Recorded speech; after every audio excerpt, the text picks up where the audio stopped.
Good morning student. कल आपने पेट की हड्डी पाठ का कुछ अर्थ सुना और समझा। आज मैं उसी को आगे समझाना चाहूँगी। यह पाठ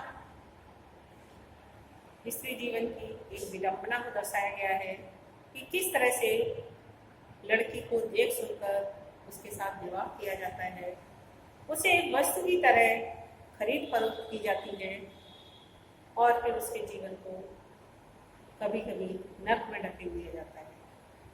इस तरह की समाज में व्याप्त जो बुराइयां हैं, लेखक ने उसे व्यक्त भी किया है, लेकिन साथ ही साथ उसे व्यंग्य के रूप में हंसी मजाक में उस समस्या को उठाना चाहा है। जब उमा नाम की लड़की को देखने आने वाले हैं तो किस तरह से घर पर उसकी तैयारियां हो रही हैं। तैयारियां होने के कारण सभी लोग उसमें व्यस्त हैं और व्यस्त होने पर उनके अनेक तरह के काम हो रहे हैं। आपस में माता पिता अर्थात उनकी माँ प्रेमा और उनके पिता रामस्वरूप किस तरह से वार्तालाप करते हैं। घर के नौकर को भी काम में लगाया जाता है। इस तरह से आपस की वार्तालाप को एक एकांकी के रूप में व्यक्त किया गया है। प्रेमा अपने पति से कह रही है कि जब उसने कहा कि जाओ उमा से कह दो कि वह अच्छी तरह से सज धज कर तैयार हो जाए, लेकिन उमा इन सब कामों के लिए तैयार नहीं थी, क्योंकि उसे वो दिखावा पसंद नहीं था और न वो दिखाना चाहती थी। जब उसे इस तरह से कहा, प्रेमा ने कहा, तो वह इस बात के लिए नहीं मानी। तो प्रेमा अपने पति से कह रही है, अरे मैंने तो पहले ही कहा था कि इसे 8th क्लास तक ही पढ़ाते, लड़की अपने हाथ में रहती और इतनी परेशानी भी हमें विवाह में नहीं उठानी पड़ती। रामस्वरूप बात को काट कर, अरे चुप हो जा, तुम्हें कतई अपनी जवान पर काबू नहीं है। कल ही हमने तुम्हें बताया था कि जब लड़की को देखने वाले आए तो उसके सामने ये नहीं कहना है कि लड़की BA तक पास है, पर तुम बार बार बोल रही हो। यदि कोई सुन लेगा तो कहीं उन तक ये बात पहुंच ना जाए। प्रेमा कहती है, अच्छा ठीक है, यदि तुम ऐसा कह रहे हो तो मैं वैसा ही करूँगी।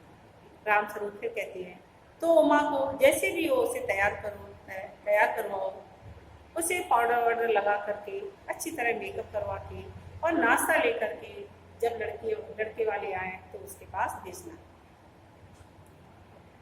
नाश्ता का सुन करके वह चद्दर बिछाते हुए प्रेमा कहती है कि नाश्ता तो तैयार है, मिठाई तो वे लोग ज़्यादा खाएंगे नहीं, कुछ नमकीन चीज़ें बना दी हैं, फल रखे हैं, चाय तैयार है और टोस्ट भी मंगा लिए हैं, मगर मक्खन तो रह ही गया, वो तो मंगाया ही नहीं। रामस्वरूप, क्या कहा? मक्खन नहीं आया? तुम्हें किसी बात की याद नहीं रहती है? जानती हो मक्खन वाले की दुकान दूर है और तुम्हें तो ठीक वक्त पर कोई बात सूझती ही नहीं है। अब बताओ, रतन मक्खन लेने जाए या घर के कामों में हाथ बटाए? दफ्तर के चपरासी से कहा था आने के लिए तो वह भी नहीं आया। प्रेमा, यहाँ का काम कौन ज़्यादा है, कमरा तो सब ठीक ठाक ही हो गया है, बाजा सितारा भी हमने ला के रख दिया, नाश्ता भी बराबर तैयार है, कमरे में ट्रे है और सो मैं तुम्हें पकड़ा दूंगी, एक और चीज़ खुद ले आना, थोड़ी देर के बाद रतन माखन लेकर आ जाएगा। इस तरह से प्रेमा रतन को माखन लेने के लिए भेजती है। रामस्वरूप, हाँ तो एक तो गोपाल दास आ रहे हैं और दूसरे उनका बेटा शंकर आ रहा है।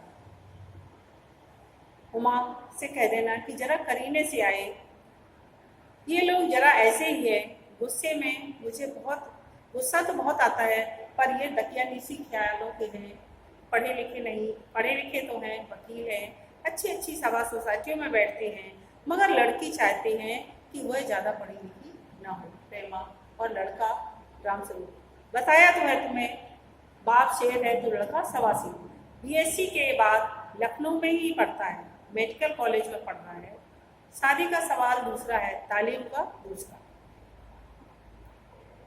क्या करूं, मजबूरी है, मतलब अपना है, वरना लड़के और इनके बापों को ऐसी कोरी सुनाता कि वो सब यहाँ से चले जाते।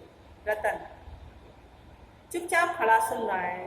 रतन से रामस्वरूप कहते, बाबूजी। रतन चुपचाप खड़ा है और जल्दी में आते हुए कहता है, बाबूजी बाबूजी। रामस्वरूप, क्या है? रतन, कोई आते हैं। रामस्वरूप बाहर दरवाजे से बाहर झाँक कर देखती है, अंदर की ओर देखते, अरे प्रेमा, लगता है कि वो आ गए हैं। नौकर पर नजर पड़ते, अरे तू यहाँ क्यों खड़ा है बेवकूफ? गया नहीं माखन लेने? सब चौपट कर देगा क्या? अबे इधर से जा, अंदर के दरवाजे से जा। और इस तरह से वो उसको माखन लेने के लिए भेज देते हैं। प्रेमा, ओ ये बाजा यहाँ नीचे ही रख गया है कमबख्त। रामस्वरूप, तुम जाओ, मैं रख के देता हूँ जल्दी। रामस्वरूप, हाँ हाँ, आइए आइए। इस तरह से जब वो आ जाती है तो उनका स्वागत करने के लिए वो उनको अपने घर की दालान में बिठाते हैं। इस तरह से कहा जाता है कि किस तरह से उनका आदर सत्कार किया जाता है।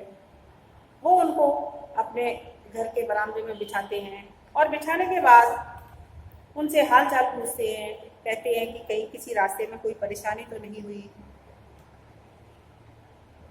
रामस्वरूप, लाइए, बेत है हाथ में लिए हुए हैं गोपाल प्रसाद। तो कहते, लाइए बेत मुझे दीजिए, और वो उसे एक कोने में रख देते। गोपाल प्रसाद, नहीं, तांगे वाला जानता था। वो पूछते, कहीं आने में परेशानी तो नहीं हुई?